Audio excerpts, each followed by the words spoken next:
they can't be separate. All right. Did you know that Queen Elizabeth II of England has an obsession? Her obsession is for a type of dog called the Pembroke Welsh Corgi, and I was wondering so much about the reasons what make her adore them so much. And so I did a lot of research, and today I'm going to share them with you. Pembroke Welsh Corgi is founded in the 10th century in Wales, England, and it is a result of a breeding selection in the purpose to herding cattle, sheep, and other animals. And luckily, it was a success. After many centuries, the Pembroke Welsh Corgi developed a special structure of the body and some unique characteristics, such as the adaptability and the trainability. So, the first point I wanted to show you is their body structure.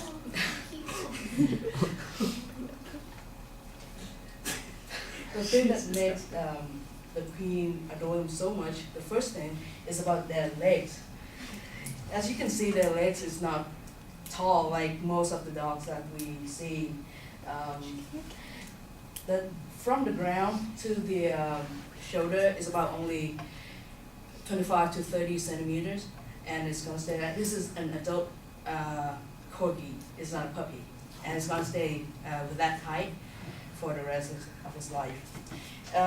It is short because of the trait in the gene called achondroplastic, which means for being a dwarf, and it's going to stay. So it is perfect for someone who doesn't want their dog to grow up and just stay the same size at all times. And most of the Corgi are smaller than this. Like mine, I have a smaller Corgi. It is an adult, and it is smaller than 25 to 30 centimeters. And you might not realize this after you were staring at this picture, but this breed, it has no tail. And it is, it doesn't have no tail naturally. It was born no tail. I am an animal lover, and I'm very against, any abusive action to animal. So I really don't like if people cut their tail when they are babies. So people wondering how do they express their feelings if they have no tail? Then the only way for a Corgi to express themselves is to wiggle their butt to show that they're happy. Okay, next I'll show you the adaptability of a Corgi. First of all, is the environment. It does get along with other animals because it is a true herding breed. So it does get along with dog, cat, and other animals. For a breeder, where I got my Corgis, she has horses, cows, birds, and a Corgi does get along with them, such as sleeping with the horse and playing with her cats. Another thing about the adaptability is about the weather. A Corgi is perfect for any weather. They have a spectrum.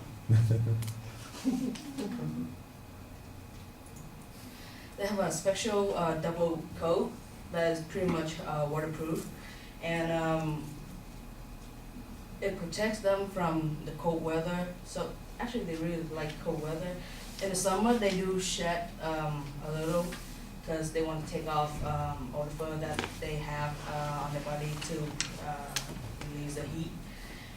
And it is very easy to raise a Corgi as long as you can stand the temperature then your Corgi will do too.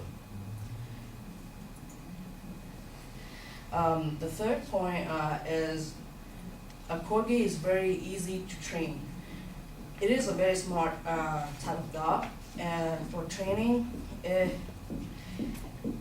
is not a kind of dog that people choose to be a security dog because of the body structure, but it is very sensitive to people who interact with them.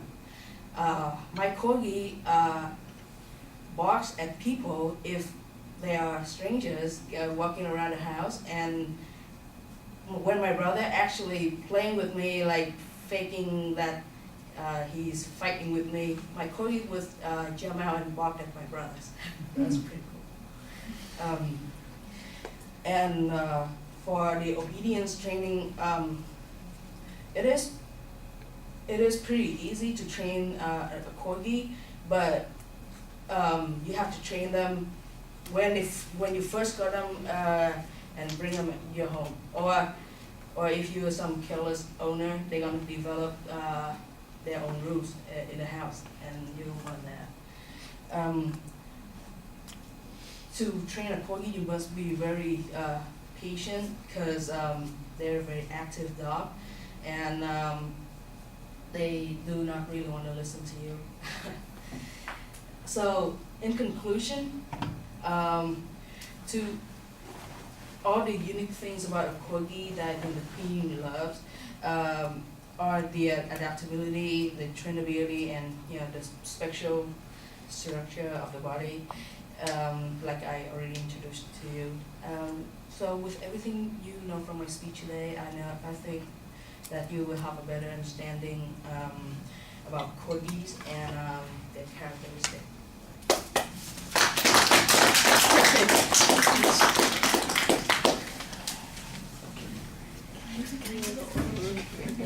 It's not a credit to you right now.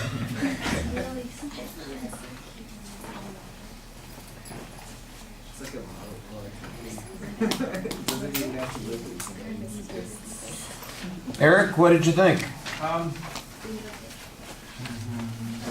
Some people loved it. No, I liked it. I liked it. I kind of didn't get the attention grabber, the attention device.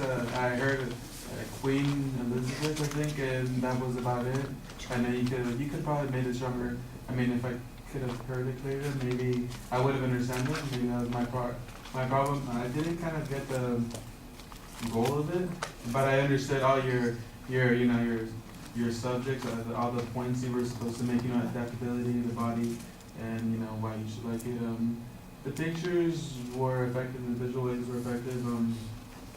I understood that. The transitions, I knew when you transitioned, so that was it. You could have made it, I guess, a little better, but we could all do that. And I did like how you moved to the other side, because once you moved to the other side, that meant you were going to another point. And I like the presentation. I'm a dog person, so I like Corgis. All right. Well, I like the rhetorical question as an attention device, and I thought it worked pretty well. It seemed like you were kind of having a little bit of fun with it. The purpose statement is very general in nature. I'm just going to share with you what I've learned about the dog, and it's okay. I know it wasn't your original choice, and that we made some adjustment there, and I think that you did a pretty good job with it. I think we could have honed it in a little bit more if we'd worked on it longer. I like the visualization that you used in the introduction as well. I thought that worked pretty well, even though it was a little condensed in with the sheep on one side and the location on the other. You're back there somewhere. There you are.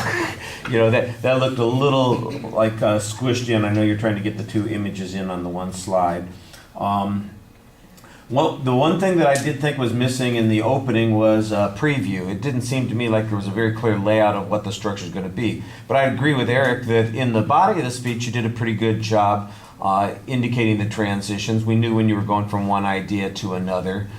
Sometimes it would help to have a little bit of an internal summary. I also think at the end of the speech, when you kind of reviewed what the points were that you talked about, that made it a little bit more coherent. I think it would, like I said, it wouldn't heard it all, it would strengthen the speech to do that a little more clearly at the beginning of the presentation.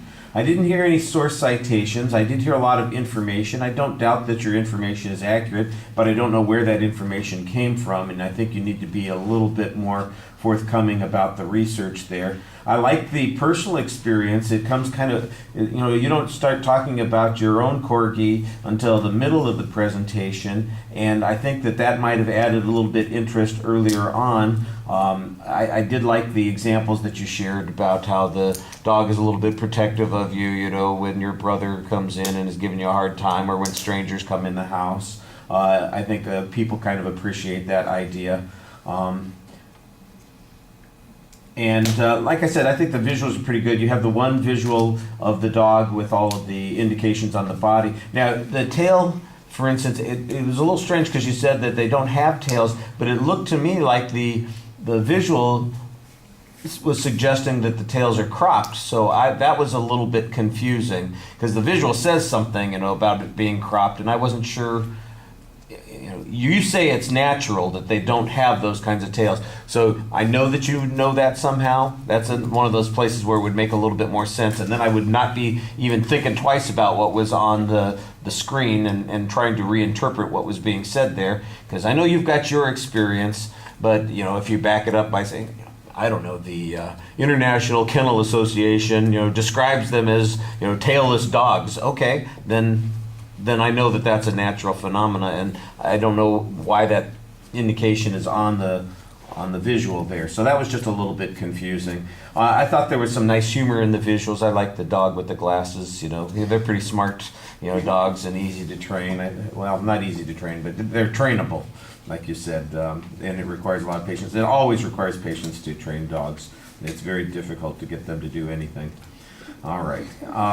On the delivery things, one of the things that you'll want to watch out for is you have a tendency, you've got your hand in your pocket, and it looks a little awkward when you're doing that. I did like the fact that you moved around while you were speaking. You're not just locked into one spot. And I thought you did a pretty good job talking to the audience, so that's all good too.